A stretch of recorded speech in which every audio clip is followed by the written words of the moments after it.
Welcome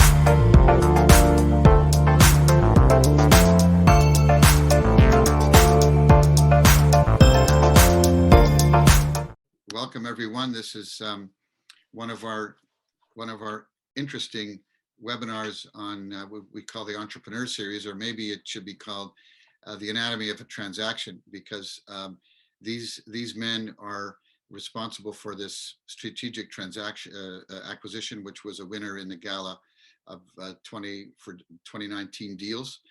And we've done this before. It's really interesting to see the role that each one played and all the different ins and outs and elements of the complexity of some of these deals. This one in particular was international, over a few countries, and it's a pleasure. And I'll speak about the club and what's going on with the club later on. But for now, let's get to it. And I'll introduce Neil, who's a VP of AlayaCare, and he'll introduce his team. And thank you very much, guys, for doing this. It's most interesting for our members. There's all kinds of things we've been discussing this morning, which are, super to hear from your point of view. So thank you again for doing this. So Neil, we'll go over to you. Thanks, Brahm. It's a pleasure to be here, and it was a real honor for our team to win the award, one of the awards this year. My name is Nel Grunberg. I am fortunate enough to be VP Strategy and Corporate Development of AlayaCare, one of the co-founders. Montreal-based, headquartered as well as in Toronto and Victoria in Canada. We've offices also in New York and across Australia. Company was founded about 7 years ago. We've now done 3 M&A transactions. We're going to talk with this group here that I'll introduce in a second about the one that we won the award for, and certainly our biggest and really an incredibly important M&A deal that we transacted at the end of 2019. Leading to really phenomenal metrics for us, but also market momentum. I'll introduce the 3 and then we can get into a discussion. Definitely looking forward to some questions throughout. I'll just use the order of the boxes appearing on my screen. So with us today is Dan Langer, who is now Senior Director in the Engineering Department, Senior Director of Engineering. But Dan also, at the time of the transaction, was the Director of M&A, really focusing in on all things and I'll let him talk a little bit about it, but all things from managing the deal from the early on all the way through to managing the post M&A integration and being responsible and actually, primarily accountable for that, and led a tremendous amount of the business side of the deal. Richard, who will also jump in a few minutes, has a phenomenal M&A background, so it was a huge win for AlayaCare when he joined our team a couple of years back, and his responsibility as Chief Legal Officer and Head of Risk at AlayaCare, but is obvious based off the title, but his experience in M&A and experience in all things business really helped. I would say as a mentor to me, but I would make him blush, and I don't want to make him blush on a call with so many people on. And then finally, Oleg, also with a phenomenal M&A background. Remind me, Oleg, I don't want to get the firm wrong. Which firm? UI. Sorry? UI. Yeah, so I was 98% EY, but God forbid I said EY and it wasn't EY, you'd never forgive me. So Oleg is our VP Finance and came from EY, and the anatomy of a deal from a finance perspective. There isn't anyone better that I'd want. This is really the dream team from an M&A perspective. I had the luxury of being able to sit on the sidelines and watch the deal unfold and make the occasional call. But when you've got a quarterback, wide receiver, and running back that are second to none, the plays just run themselves.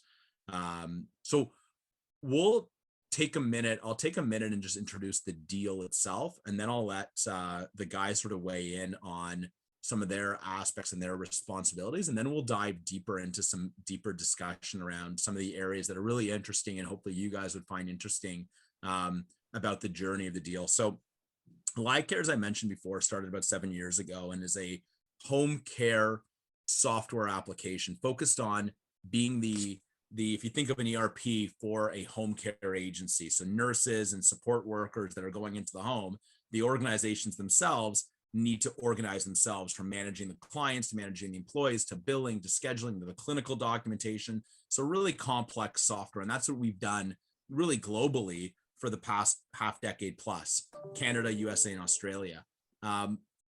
About a year ago, we started the notion from an M&A perspective of looking at some opportunities. And one that really jumped out at us was a competitor that we had in pretty high regard in the Canadian and Australian market, a company called Procura that was owned by a US firm called Colombie Health, but they had a product called Procura that was a leader in Canada and a leader in Australia. And around the early fall of 2019, they decided they were running a process, and they brought us in. We had, for a half a year, Adrian, our CEO, had spent a good amount of time socializing and understanding the company as a whole. So we knew we would be invited into an opportunity and into a process. And sure enough, we did. I'll dive a little bit more into that later stage, and it made sense. And so pretty quickly and pretty immediately, we dived into valuing it, a quick LOI, and then really diving into confirmatory due diligence after a brief preliminary due diligence experience.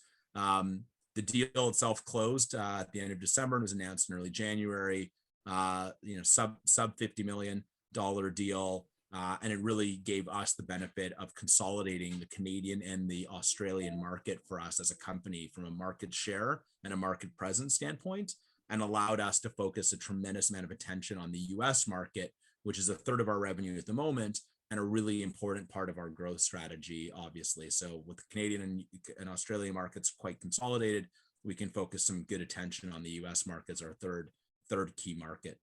That gives you a very high level. That's the Sears Tower elevator pitch. So it's a little bit longer than an elevator view of the acquisition, but I'll let the guys jump in and sort of talk about their involvement in the deal, and we can go from sort of the early stages. So Dan, do you want to open up and talk a little bit about the preliminary due diligence? And then Richard, we can, and Oleg, we can talk about the valuation, and then Richard, some of the early legal diligence, and then we can go from there into the rep and warranty insurance as we got into confirmatory.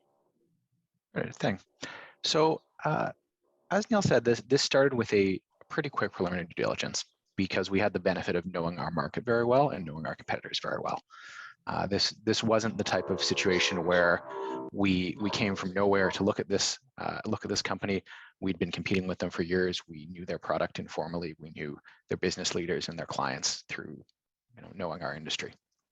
And so when we got into it, it was really internally it was our discussion of, let's make sure that this business is what we think it is from the outside. Let's go and match our external understanding with what we now get internally. And let's make sure that from a business strategic point of view internally, this makes sense. We would obviously prefer to have more market dominance than less, but that in itself isn't a good enough reason to go forward with the deal. So we really started by internally assembling our team, which is this group as well as a couple others, taking advantage of our market knowledge from our sales group, but by still respecting confidentiality requirements to learn what have we heard about this company out there.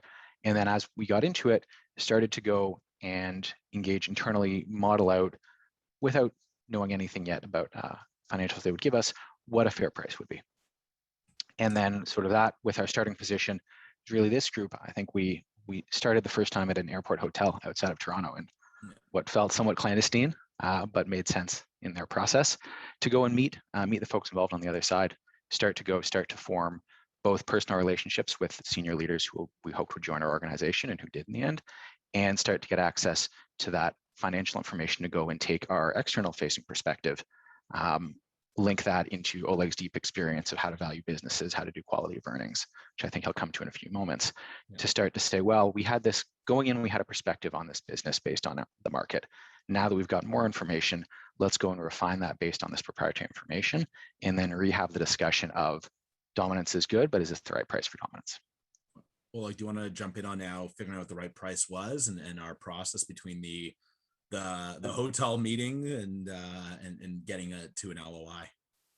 Yeah, so the initial focus in a deal like this for me especially is I try to figure out quickly where could be the risks in this deal and where I should focus my attention. This is the first thing I look at.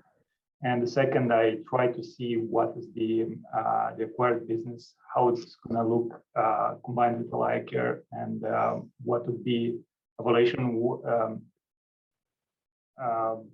what would be a multiple we want to put, how we want to structure it. Is it EBITDA? Is it ARR? Is it so? This things is the first the first areas of focus for me.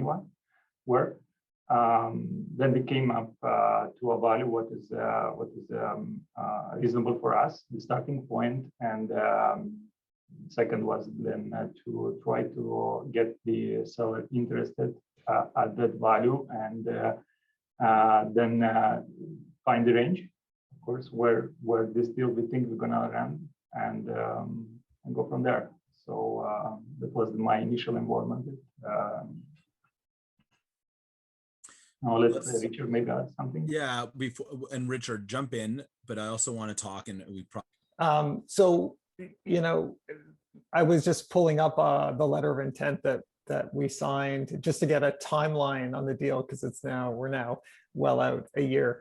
We signed a pretty high level letter of intent with the sellers in the middle of November, so about November 16, November 17. And we were up against a really hard deadline before Christmas. And so we really had 30 days in order to pull the team together and to handle both the sequential nature of the due diligence that Dan described, but also to put together a multi-jurisdictional team. As the guys mentioned, we had businesses that we were acquiring that were based in Canada and Australia, but the additional complexity came from the sellers, the parent company of the sellers based in Chicago in the US and wanting to do the deal out of the US. So we decided to go with lead counsel in the US to help us, even though really all of the business assets we were acquiring were elsewhere. So we had to pull together a pretty light legal team pretty quickly in order to move within 30 days. And at the same time, the challenge was the seller was pulling this business out of a very integrated operating environment. They didn't have standalone employees that were running this business. They had a lot of shared services, and we're going to talk about that a little bit later. So here we are, signed LOI November 15th, 30 days to close the deal. A US counsel is going to help us, but we've got business assets and subsidiaries in Canada, Australia, and the US, and the seller doing both, pulling apart their business and also doing a corporate reorganization at the same time to put the assets into essentially special purpose vehicles that we were going to acquire. So we really were facing the kind of complexity that was going to make 30 days a challenge, and we'll talk a little bit more about how we overcame that. While saying that, I think that's a phenomenal train of thought, Richard. The going back to something Oleg mentioned and Richard mentioned, if we look at the risk profile of the deal, and Dan actually also spoke about this, we knew from a product fit, we'd, being a competitor in the market, we had replaced them in a number of solutions, we'd sold against them. We knew that there was less risk on the product side, but obviously there's always inherent risk. But with a tight timeline, we really focused a phenomenal amount of our attention. We had to choose where to put our attention, and we focused on the legal and on the financial element, because that's really in the short time frame from a market share perspective, acquiring the market leader in one market and your running mate in a second market you're in just makes sense. So we did all the required HR and product and technical due diligence that you'd expect, but the biggest, heaviest focus was on the complex legal elements. Richard will talk a little bit about rep and warranty insurance in a minute as a way of structuring things, and then also the complexity around the financials and multi-jurisdictional. So it definitely added a lot of complexity, and that time horizon of I didn't need to look at the dates, Richard. I know it was like, I think November 15th and December 20th. So 35 days to basically take it all and do all the diligence and the integration plan in short, and communication plan in really short order. I think one of the things that drove our risk analysis going there was really being clear internally on what our strategic reasons for the deal were. Were we acquiring a piece of technology that we intended to run for a long time? Were we acquiring subject matter experts? Were we acquiring customers that we intended to move over?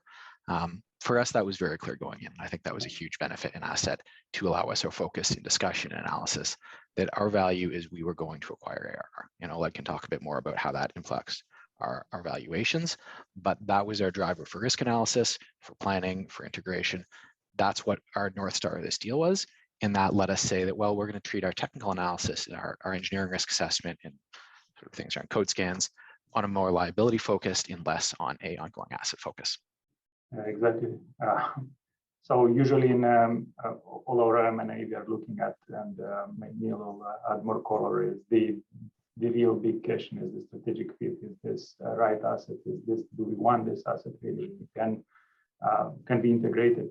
Is it like what is a going forward product, or we can take the customer quickly on AlayaCare?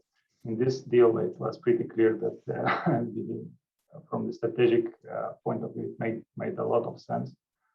It was on the division side to find really the risk is that you're buying what the seller is saying that they are saving. So that was more of a focus versus like the go or no go from the strategic point of view. Yeah, and that goes back to the board. I mean, from a strategic point of view, it took the board, under 3 minutes to agree that it made sense strategically. This is a competitor that we've spoken about in really two substantial markets. It didn't take long for the board to have the backing of that, and then when we put the valuation in front of them, they actually, to some degree, were part of the process in coming up with the right number, but also felt pretty comfortable with the number we put up on the board in the end and agreed to. And in terms of valuation, the price we put on LOI and the price we think that we're gonna do the transaction initially, we thought it actually happened exactly as we thought. So we put a higher price on the LOI, and then we negotiated down to the price we thought that we want to pay for this deal, and it actually happened as we intended. So there's a number of areas we can talk about next, but why don't we go down the path, Richard, of the need for rep and warranty insurance, because I know it's an interesting one that we learned a lot about it as a group, the need for it. And actually, correct me here if I'm wrong. It was part of the need for it was because of the short time frame or the condensed time frame. Am I right, or am I wrong on that? I think it was something that the sellers were really looking for, because the idea was there would be further business sales, and so really sellers are looking, we were pushing hard on the purchase price. They didn't want to be subject to a long holdback period with respect to the proceeds, and so it was simply and they wanted to continue with further business divestitures. So they needed the money to continue to fund their business. So I think the rep and warranty insurance was for us was a very interesting part of the deal. In many ways, it helped facilitate and organize our activities when it came to due diligence. But in many other ways, mostly because we were really rookies at using that vehicle, it added complexity for us that I think in retrospect we might manage differently next time. My understanding now is that in the Canadian market that almost 60% of M&A deals are now using rep and warranty insurance. And, for those on this call, probably people have a lot more experience than we do. You typically see the advantages listed as I mentioned, the sellers being able to avoid holdback periods, and the buyers get a corollary benefit of getting longer indemnification periods, right? In a competitive deal situation, typically the buyer is being pushed to lower indemnification, shorter periods, lower indemnification amounts as they compete for the deal. With rep and warranty insurance, that's no longer an issue. And so there's actually a better protection available to purchasers, higher limits, longer survival periods.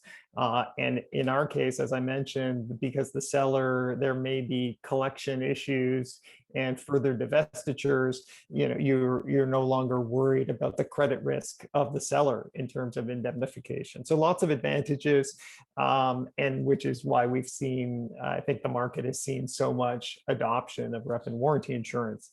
I think on the negative side, you typically see, and I'll talk a little bit more, you end up with kind of a shadow or parallel set of reps and warranties, because the rep and warranty insurance has so many exclusions and qualifications of your share purchase agreement that you now have the actual reps and warranties, and then you have the reps and warranties for the purposes of the insurance policy. And those can have significant exclusions like Foreign Corrupt Practices Act. We saw in our case environmental exclusions, some product liability exclusions, and then the big one, which is issues identified in buyer's due diligence. So now you are doing due diligence, as Dan mentioned, with strategic risk tolerance that your board is comfortable with. But now you have a parallel set of due diligence activities that are there to satisfy the insurers who are going to come to the table, and they're going to review your diligence in detail. And then they're going to have, we had, I think, a 4-hour Q&A session with the insurers where we were literally cross-examined on our due diligence. And so things that we were comfortable with in terms of risk, we, in some cases, had to go back and dig a little bit deeper. So in the end of the day, the pros and cons are significant. I think what's most important is to both understand the timing implications of how long it takes to add rep and warranty insurance, how long it takes to get the bids, how long it takes to negotiate the additional terms. I'll give you just a little outline of the numbers that were there in our deal. We had a limit of 15% of the purchase price under the policy. We had a retention, which is a deductible, essentially 1% of the purchase price, which is very market. And we had a premium of about 3% of the limit coverage. Again, pretty market and pretty reasonable. The one thing we did, which I would recommend against, is we asked the sellers to put a portion of their purchase price. So the retention responsibility was split between us and them. So think about, you have a claim in the future, who's going to pay the deductible, the first, say, $150,000 of the deductible, the second $150,000, or the third. So you have this tiering that comes out in the event of a claim, and we asked for the seller's portion to be put in escrow. I think in retrospect, that's probably more than belt and suspenders, too risk averse for a deal like ours. And certainly by bringing in a US escrow agent to review everything, to put away $175,000 in our case, probably not worth it. But overall, I think I've come around. I think the market for rep and warranty insurance is maturing. I think the pricing is coming down. The process is getting quicker, and I see us likely to use it again in the future. Awesome. Thanks, Richard. I'm going to ask another question that'll lead the conversation probably to Oleg and to you from legal, and then also to Dan. We already touched on it. One of the interesting parts of the deal was the multi-jurisdictional aspect. From the diligence perspective, did it impact our R&W insurance, and then also from the integration planning? Do you guys want to all comment on that? Yeah. Go ahead. I can start. Yeah, I can start. So from financial due diligence point, I was pretty comfortable doing it across all the jurisdictions. It's not that much big of a difference. However, from the tax standpoint, I didn't feel comfortable doing the tax due diligence myself. While I had some exposure in Australia, it's not my expertise. So we brought in UI to do the due diligence in Australia and US and Canada, which kind of helped us to determine if there is any liability we need to or any area of focus in any area of risk we need to take into account, and maybe I adjust the price for that type of liability if identified. It worked out well. We didn't have to adjust the price. However, we felt more confident going into signing this deal, and of course it helped with the reps and warranty. It helped with all the due diligence went there because we had a third party who signed for. In terms of financial due diligence, it was a win for me to do it internally versus doing externally, because it allowed me to actually get to understand the business very intimately. I actually did all the work, paused AlayaCare for a few weeks and got really into details from like really analyzing the revenue, all the financials, all the historical financials, interviewing the right people, asking the right questions, figuring out the adjustments. From the complexity standpoint, there are two complexities in this kind of deals. First of all is the, as Richard mentioned, shared services. So a company, an integrated company like AlayaCare is now, manages let's say the cost side of the business, or the AP, or any of operations. Basically, they are managed centrally. And when you try to separate a business and sell a part of it, it's very hard to determine like what is the real cost of that standalone business, how much it will take, how much money it will take to operate it. And to get to a true EBITDA, you have to take into account all these dimensions. So we had a lot of back and forth with the seller. Usually the seller is in a sell mode, meaning they will try to portray a better picture of the asset they sell. So they will show a less of impact of the shared services onto the sold asset. So basically portraying a better EBITDA. And since this was an EBITDA-based deal, this affected the price. So a higher EBITDA, that would mean that we paid more for the business versus a lower EBITDA. So I really tried to figure out what is the real cost of running this business standalone. Second thing is another complexity is on the working capital, because usually the asset side is clearer, but the liability side is not that clear. Because if the accounts payable, for example, are managed centrally, a seller would have a difficulty separating the liability side from the main business they are selling. So figuring out what is the true working capital needed to run this business was another challenge. So I had to go to really get into it and figure out what would be the working capital they need to deliver, the seller needs to deliver for us, so we are successful post-acquisition. And of course, the complexity was that this was a different business from AlayaCare a bit. It's more maintenance versus SaaS, not pure SaaS business. Different way of accounting revenues. Different impact. For example, a license according to accounting standard could be recognized right away. So any deal which happened or not happened in the period be used to calculate the price, like basically the adjusted EBITDA multiplier. Any deal happening in that period, a large deal, a license deal, for example, 2 to 3 million, would have affected significantly the EBITDA for that period. And I had to normalize out to find out what is the true going forward EBITDA. And another thing I would also point out is the way EBITDA is calculated. EBITDA is a concept. Earnings before interest, depreciation, and amortization is an item which is not defined per GAAP. Is an item. So it's subject to interpretation. Some people may consider it in EBITDA or may be more aggressive in terms of capitalizing certain items, so they show a higher EBITDA than in reality, the normalized one. And this was in this case, in this deal, the seller was a bit aggressive on EBITDA.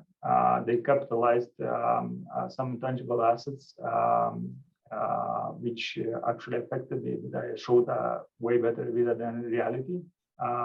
So it was a big point for us to negotiate, and we managed to negotiate price down.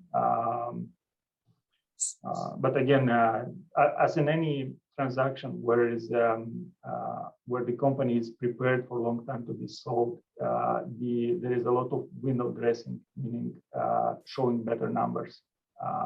So finding out what is the true EBITDA of a business in this situation was a challenge in this deal, and with a very material like on that. So, yeah. So your points are so strong, and is like it's the memory of it all is coming back so nicely. Such glorious moments every time you found another grenade and managed to defuse another landmine that you diffused for us in the deal cycle. Your experience and your background provided such strength and allowed you to stick handle and identify and then and diffuse so many of these bombs. What would your advice be? Knowing that there's probably a big variety on this call, folks, having at what point would you say an organization should use it, knowing that most targets are doing that window dressing and are trying to represent themselves? If if you're advising other VP finances or CFOs out there who don't necessarily have that E&Y background, would you have felt comfortable managing it? Would you have wanted to have used a third party to assist? I would suggest using a third party. Why? Is because you have to have the mindset of financial diligence and to actually know where to look for items. Because what a seller provides you, they provide you an audited statements usually. So there is no question that the numbers you're looking at are not GAAP numbers, or they are not real or erroneous. That may happen on smaller deals, but on larger deals like Procura, you usually have an auditor, like in this case was KPMG, I believe. So there is no question about reality of the numbers or correctness of the numbers. So if you don't have the a trained eye to look for issues, you may not find them. For VP finances who have experience in accounting and some finance, maybe it's not the best way. They to do in-house the financial diligence, because the result of the work may have a material impact on the price. In this situation, it had.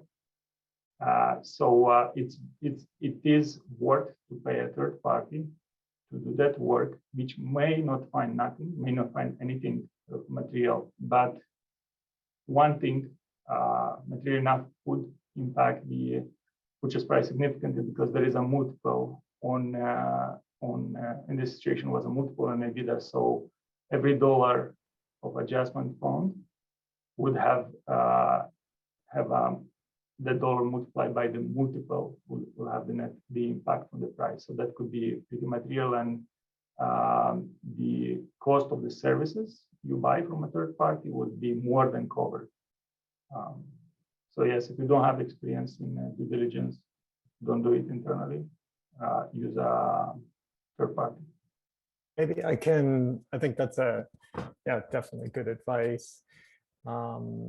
And we used outside tax advice to supplement Oleg's work on the quality of earnings and the EBITDA. So it seemed very complementary at the time, and I think that's I would say that was kind of the same approach we used on the legal side. So we were kind of forced into a U.S. style deal, a US share purchase agreement with a US seller. We engaged US counsel, and we were able to focus them really on the share purchase agreement. You know, they brought their experience, their deal, their marketing terms when it came to reps and warranties, when it came to indemnifications. You know, we relied on them. I didn't have to spend a lot of time, you know, on the share purchase agreement. And there were plenty of other things that were going to keep us busy. Because we were acquiring corporate entities in Australia and in Canada with a BC company, we needed counsel in BC, we needed counsel in Australia, and we were able to focus them on the corporate side of the transaction, doing the searches, making sure that the corporate entities were clean, and reviewing the internal reorganization of the sellers. So all of that corporate work was done by outside counsel, was pretty cost effective for the most part. And they didn't need to be involved in the share purchase agreement. They didn't need to be involved in the rep and warranty insurance, and they were able to focus their due diligence. So really what we end up with is a US share purchase agreement run by US counsel pretty efficiently. We end up with corporate counsels in Australia and Canada, really focused on the corporate entity. And then you had me and my team with Oleg and Nel and Dan inside the company. Really, our whole management team focused on the business due diligence. We did all of the customer agreements ourselves. We did all of the partner agreement reviews ourselves. We did all of the employment contract reviews ourselves. So all of the things that you end up owning and caring about and can add the most value, we were able to focus on that. So I would lead kind of I think a bi-weekly meeting really with our whole management team. Each of them owned an area of the due diligence, from product to HR to hosting and infrastructure, SaaS services operation. So it worked out really well. It worked out well for us. We were able to focus. I felt that we focused really where we were adding value, and our outside advisors added value exactly where we needed them to. And I think that's a big reason we were able to do this in 30 days and get the result that we had. So yeah, just a really good allocation of responsibilities. And I'd say it's probably, you know, partly luck in terms of, you know, how our advisors kind of worked with us, all of whom were new to me as I was new to the company. So a little bit of luck there, and a lot of good steering from Dan and Nel at the top end of the deal.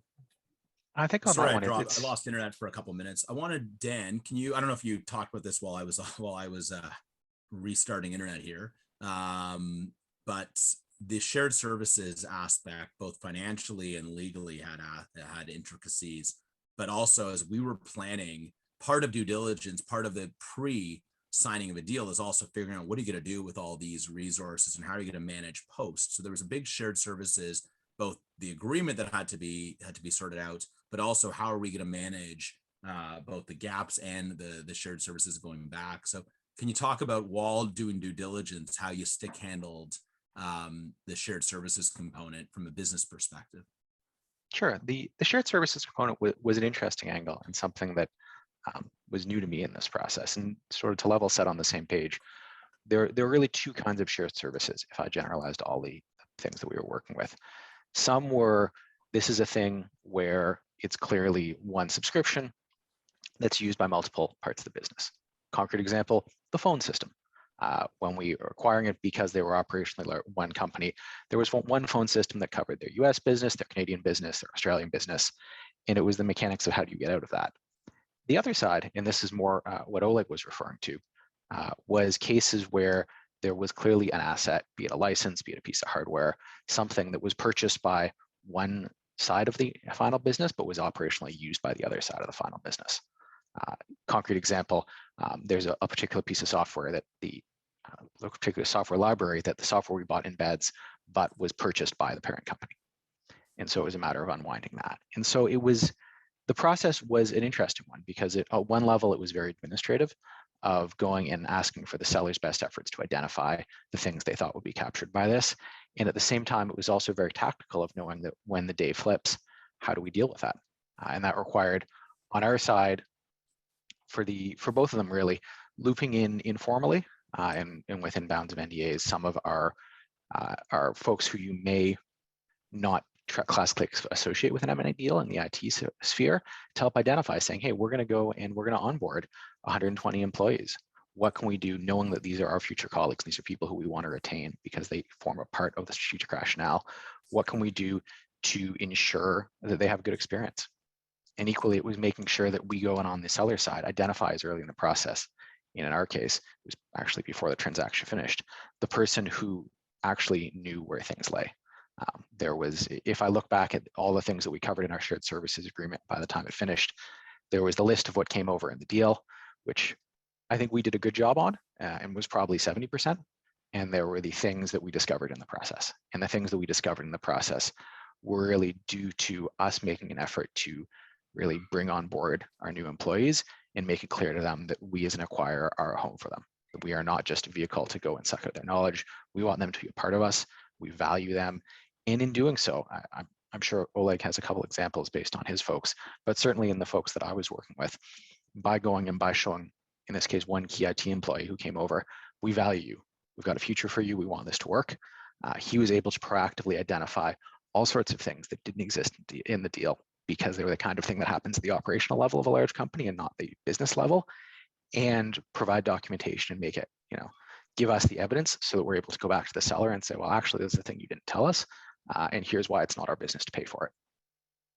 Yeah, I think that actually, and I want to move to questions in a minute, but that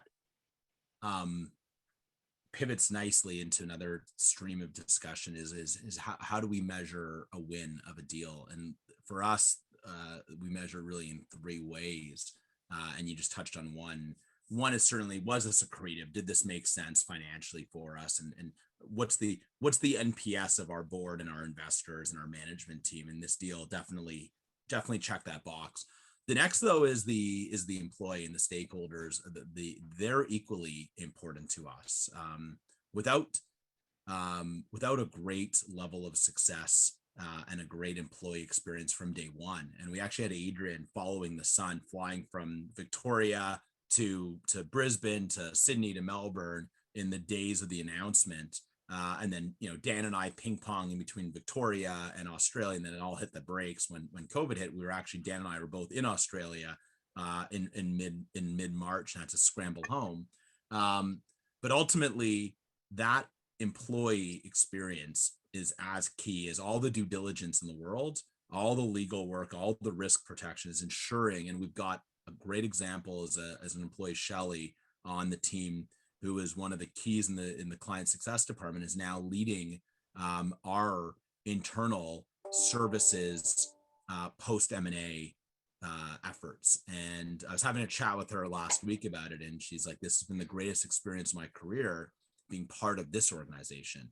It's very tough when you acquire, especially a competitor. So making sure all of the employees felt great about it was really important to us and part of our plans, which we don't have time to dive into that now. And then the last big stakeholder is the customers too. That customer NPS, that customer satisfaction, equally important. We need to make sure they are happy with this. That was part of us understanding this was an important deal, is because we knew that it'd be a great home for the employees and the clients while also being a highly accretive deal. And that really checked those three boxes. And then it was just getting the work done and doing all the diligence and getting everything aligned across all the different departments, which is no small feat in 3 months, let alone 35 days. We've got questions. I want to make sure with 15 minutes, I want to make sure we have time for questions. So use the Q&A or the chat. We've got some questions that have come in already. So just to dive into a few of them, different operation business models. Did we leave the Procura operations alone, or did we change them to your model? Within different work streams and within different streams of the organization, we adjusted differently. There are some engineers, doing their day-to-day has not changed. And there are many contracts that have not changed operationally from a business perspective, but from Oleg can talk about from a finance department and realigning. And do you want to talk for a second, Oleg, on how we align the business financial model? Yeah, pretty early in the as after acquisition, we decided as a group that we need to operate as one company, because in this situation, the strategic or the value of AlayaCare is as a standalone business and not two businesses. So we decided pretty quickly to try to integrate. So from my point of view, I had to do it very quickly because the company. I had no other choice than to integrate very rapidly because I needed to control the financial aspect of the company and cash flow and everything day one. So for me, it happened quickly. For other departments, we integrated at various speeds. Again, sales and marketing day one, CS few months, engineering. Again, a few months, and different departments integrated at different speeds, but it was clear for us that we need to operate as a single company as soon as possible and have really integrated operations. I think on that, it's important to stress that operating as a single company really does. What that means depends on the area. And to give sort of two extremes of it, from Oleg's point of view in finance, Oleg very much has organized his team as one team that goes and has shared responsibility over our whole business. In the engineering world, we went and we looked at the skills and the responsibility and the amount of work that we'll remain to do over the years, and decided that it really only makes sense to integrate at the leadership level. And so the team went and made all engineering efforts in both companies report to the same senior leader. But beyond that, they operated as freestanding independent products inside the company, as if we just had two separate products. In our product team, perhaps there's a middle ground where we had product specialists who were able to go and use their expertise across the product that mattered. So we went, and the goal, as Oleg said, was to focus that our valuation and our company successes, thinking about it as one company and not two, but really in individual product areas, delegating it down and involving senior leaders and saying, hey, this is our overall goal. What's the way that makes sense for the way you run your part of the business? And not making that answer be the same. All right, let's move on to other questions. A question just about the early stage of the deal. Were there other bidders? There were other, definitely. We were not the only ones that read the sim and that attended management presentations at the clandestine airport hotel. We were, I believe, the lead pretty early on. And just were the only ones at the late stages of negotiating, because it just made sense. It made most sense for us in the market to be the acquirer. I think that's ultimately what it boiled down to. It aligned perfectly because of the fact that we were in both Australia and Canada, had good knowledge, which answers another question. We'd implemented and moved over multiple tenants of the target asset onto our platform. So it was a known product entity. It was a known company in two markets that we competed in. It would be very hard to find a profile of an acquirer other than us, without it being, another firm who was just acquiring and would have struggled with leveraging the asset as much as we would have been able to be accretive again. Well, I see a question about rep and warranty insurance. It's so rare that anyone asks about that. I don't want to let this go by. Nobody ever. Great question. Did we split the invoice or pay 100%? We split all the costs 50-50. As I mentioned, there was a premium of about $150,000 on the policy, but of course the insurance companies like to get you. They had a due diligence cost and they had a commitment fee.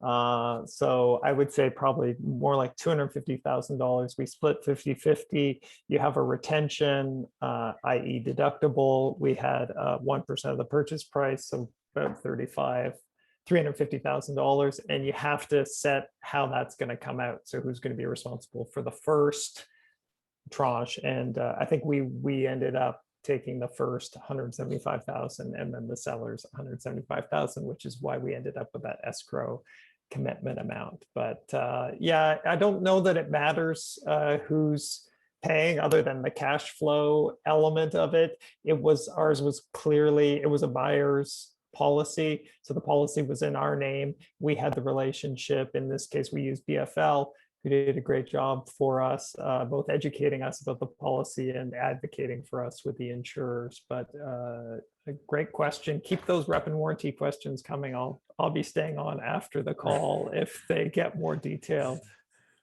Richard's has got a blog, RGR&W, Rep and Warranties by Richard Guttman. Loves the topic. Any other questions? There's a question about effects.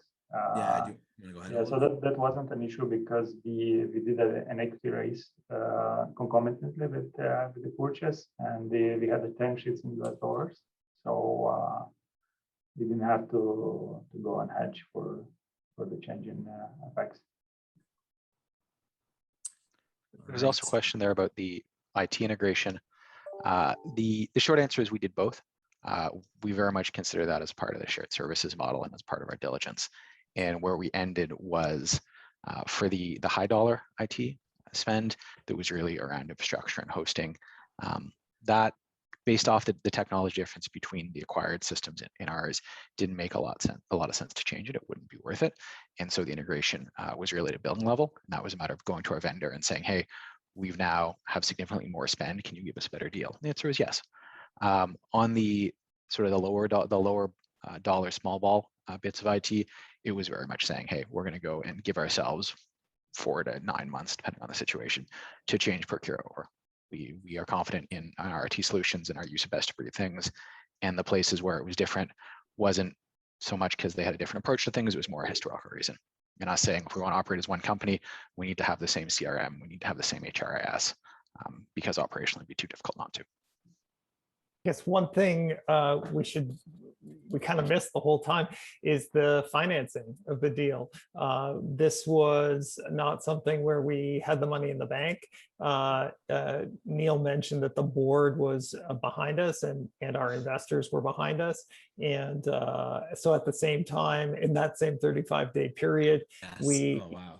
we went back to our shareholders. We were able to replicate the terms of a previous round of financing. And I don't know, Oleg, if you wanted to talk about any of the work that you had to do on the financing, but the bottom line is we had to close the financing basically for the full purchase price in that 35-day period as well. Yeah, so we went also to banks to get alternatives for equity financing.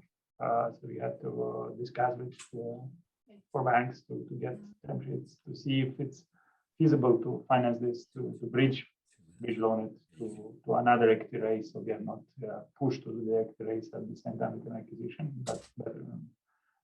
And we ended up raising equity.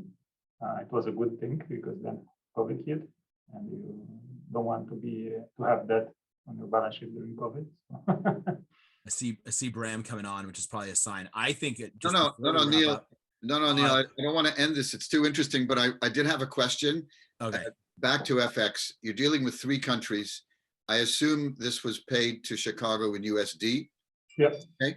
And these things, Oleg, they change every day. I don't have to tell you, especially when you're dealing with 3 currencies. So I just wondered, from when you looked at this deal and you figured out the first valuation that you were prepared to offer, to 35 days later, if it was different, plus or minus, or how you, I mean, maybe it didn't, in the context of the whole deal, it was not material. So I can understand that, but I just wondered if you were looking at that every day and saying, oh my God, you know. All the data I had, it was in US dollars. So I couldn't even figure out what is the impact on in the original currencies, because the reporting currency of the seller were USD. So all the materials I was working was USD, but yes, there of course was an impact. The good thing that integrated company, AlayaCare, obtained some kind of natural hedge. So now our operations are largely hedged naturally because we operate in these 3 markets. So it was a correlation between, especially in 2020, it was a negative correlation between Australian dollars and US. So basically, as a combined company, AlayaCare with Procura made us less exposed to foreign exchange than before. think So I hope I answered both of them. jump Yeah, on some more the other question, Neil, was about operations. I'm just thinking because, you know, of my background. Um, I understand that, you know, finance administration, I could understand that it was integrated as quickly as possible into one unit with Oleg. But in the operations, what does the customer see and feel and hear and experience, or, you know, whoever the end user is, and you have a certain way of doing business, they had a certain way of doing business, even though you're in the same business, the experience might have been very different. I wondered if you sort of, no, it's going to be AlayaCare. This is the way we do business. Or did you leave them alone in those areas where you had customers and just, you know, let them continue as they were? So that definitely falls into, and it's actually an interesting topic because Brahm, you asked before we got on the line with everyone else about how we adjusted post as COVID hit. So definitely the AlayaCare culture, just even in the office layout. We'll talk about employees and clients at the same time. Even in the way the offices are laid out, more traditional office in Victoria where you know offices, whereas in our offices in Montreal and Toronto, it's big, open, tech looking, tech feeling space. So right off the bat, we made it a point to get out to Victoria and spend time with the employees and not shove AlayaCare hoodies on them immediately and say, this is the new way you're doing things. It's a different culture, but ease into, this is the culture where, well, we respect everyone's, you know, own desires and wishes and interests. We really try to breed a real collaborative experience. And that leads into the client experience too. So a lot of their clients were 5, 10, 15, 20 year client basis. Some had flirted with moving over to us. Many had already. And the client base though, we couldn't just say immediately, this is the way we're going to do it. We have a user conference and customer advisory boards, and this is the way our advisory boards have it. And we're a big company, but we're also somewhat informal. We got to ease into that. And so part of that was the intent of originally was to really be out on the road and spend time with these clients. Obviously, you know, March 10th, March 11th, sitting in Australia, as Dan and I were in the middle of a tour through Australia to spend time with clients and employees. And we're frantically booking travel back and investing in the toilet paper industry as quickly as we can. We're recognizing that we're not going to be able to do that as quickly and as efficiently. So we pivoted pretty quickly as a company would, made things up as we went along, continued the conversation. What's interesting and what's been interesting is the majority of the clients we'd already had long running conversations with. So it wasn't like our CRM, we were like, oh, we've never reached out to this client or that client. And what was also interesting is a lot of the clients had interest in moving over, but felt that they were somewhat exposed from a risk perspective of moving from, you know, Procura to AlayaCare, and that risk was mitigated. The friction of a big move of your enterprise software data is mitigated when you've got both teams working together.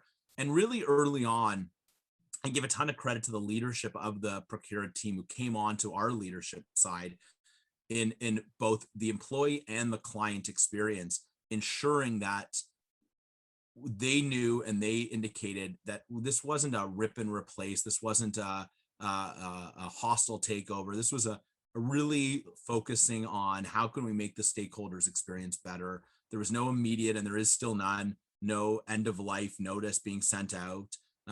We're investing obviously heavily in our AlayaCare cloud product, but we continue to invest in the Procura platform. And there's a lot of, you know, governments and provincial health authorities that are using that. And I think that is important that we share the investment and we focus on customers and the customer experience. So to answer your question in a short-winded way instead of my long-winded answer is, we applied some of the magic that we believe the AlayaCare experience includes, which is advisory boards and time with clients. But we also greatly respected the relationships and the team that had been in place for 2 decades in some regard. And that's why we get like the Shelleys that I mentioned, who said this has been the greatest year of her career working in this environment. And she's, you know, as client facing as it gets. And now she's leading and championing the move from Procura to AlayaCare. So hopefully that answers it, Brahm. I also just want, before we move on to any other questions, I want to point out, Richard brought up the financing round, and it's actually astronomical. Dan and I were able to focus on due diligence and focus on integration planning, but we were able to separate ourselves. but Oleg and Richard and Adrian, CEO, is not on this call. They weren't able. They still had to do the legal aspect and the finance aspect and the CEO aspect of a financing round, even though it was a bit of a follow on. So their work, being able to do both, was pretty astronomical. So the fact that I completely forgot and pushed that out of my memory because I was so able to focus in on this M&A deal and another that we had in the queue really speaks to how complex though that November-December timeframe was for us as an organization. Well, this is really amazing. Laureen, are there any other questions?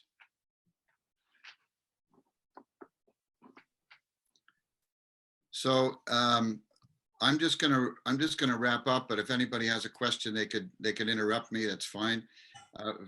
You know, to wrap it up. I mean, to me, one of the, you know, maybe the most important thing as a lower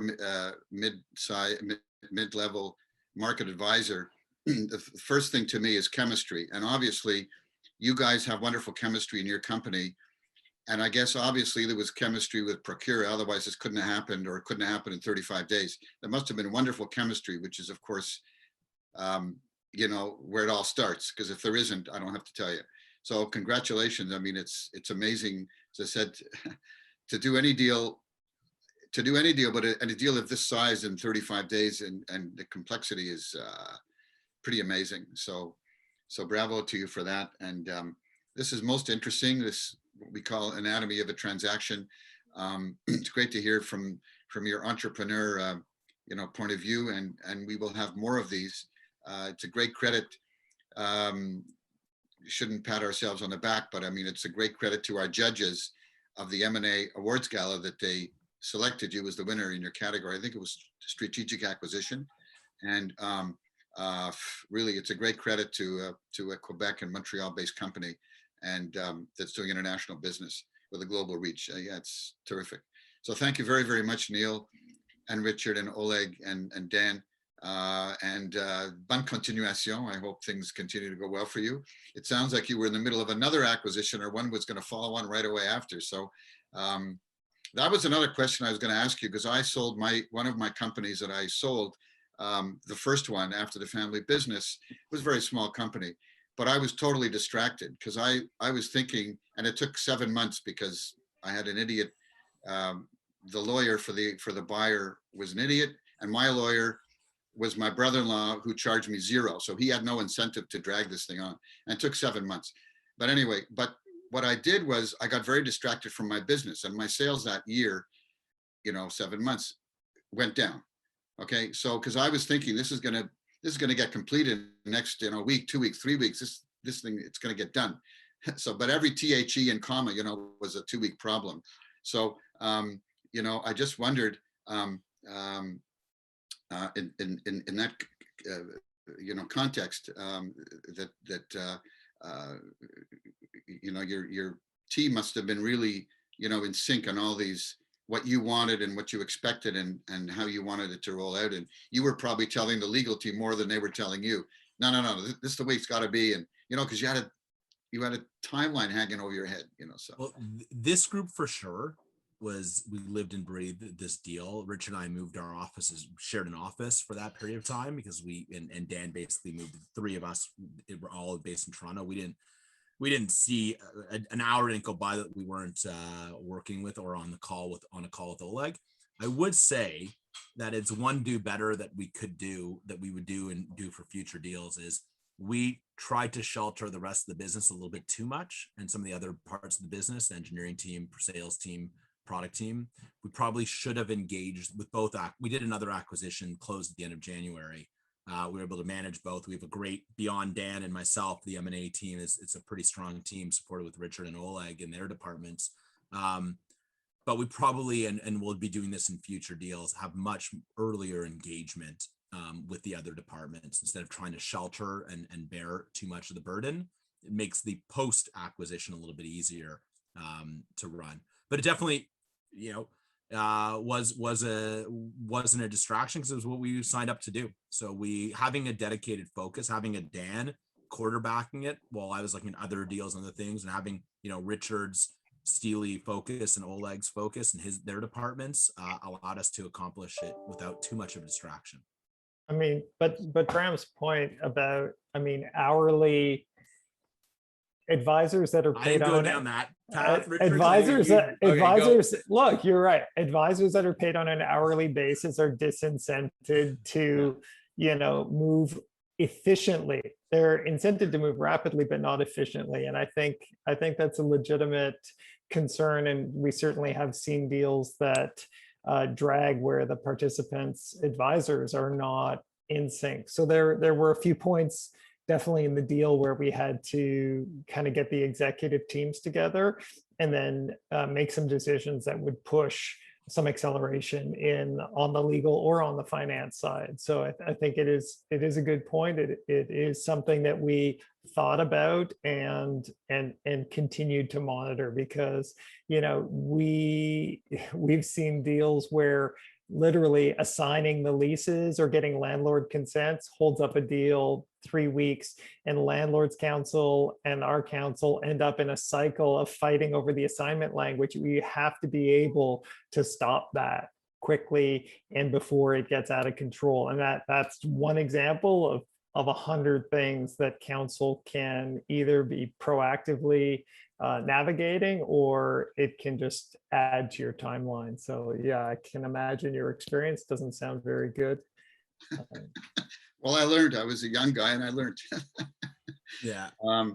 But anyway, we'll follow up with this. Thank you very, very much, the four of you again. Most appreciated that you take your time to, share with us your experiences, which is amazing. Just a word about the M&A Club coming up on our continuing program of webinars. This was number 76 today, since April of 2020. And we took off 6 weeks in the summer and 5 or 6 weeks at Christmas. So we've been running a lot of webinars, and most of them most interesting, as is today. We have Pierre Clereux in French, who's going to be speaking this week on tomorrow, actually, on an economic update for Canada. He's the chief economist for the BDC. And very interestingly, maybe for you guys also, you're not members of the M&A Club, but we could make an exception. Blake's, which is, either depending on the year, number 1 or 2 in Canada for the number of transactions, or maybe the value, I'm not sure, but M&A Canada. Angelo Noce is on our board. He's a senior guy there. Wonderful guy. And he does a review. This is May 12th at noon. He's doing a review of the ABA, the American Bar Association, and also the Blake's own figures, metrics, and information about M&A in Canada. And he does this yearly for us. And it's most interesting carve-outs and, reps and warranties and all kinds of figures and graphs. And they actually publish a little booklet on this. So that's an interesting session, and there's other ones coming up. So stay tuned, and thank you very, very much again. You guys feel free to submit another transaction if you're doing another acquisition for our next, the gala, our next live gala. Hopefully it's scheduled for November 18th at the Windsor, as it was for 3 previous years before COVID hit us. And so those will be for transactions completed in 2020, those nominations, and they're online. And if you want to talk to us about it, you can speak to me offline with pleasure. We're just happy to be nominated. Yeah. We just want to say that, the nomination would have been enough for us, but You had Baruch Hashem, it worked out. Baruch Hashem is right. You had certainly some interesting and stiff competition, and it was tough for the judges. We don't get involved in judging. We have a very high panel of judges who do this for us in teams, of which Angelo Noce is one. We're also going to have in 22, hopefully, a first Toronto or Ontario, we'll call it, but it'll be at the King Edward in Toronto M&A Awards Gala. So if you have anything with at least one of the parties in Ontario, and eventually we'll get to Victoria, because our Western chapters want to have an M&A Awards Gala in the West, a Western M&A Awards Gala. Well, So- we're gonna now start doing acquisitions based as another category based on winning awards. I like this. I love an awards night. It gets me an opportunity to put my tux on. So we appreciated our 2020 acquisition was rather small in comparison. So we'll definitely submit it, and Well, we have we'll a try category to make some good 2021 of acquisitions. under 20 million, of over 20 million, and of over 100 million. We'll have 3 categories. So you All right, may, we'll apply. you may get an opportunity. Right. Thank you very, very much again. Thanks. And we hope to speak to you soon, and stay safe. Thank you. Thanks. Thanks. Thanks, Best to everybody. everybody. Thanks, guys.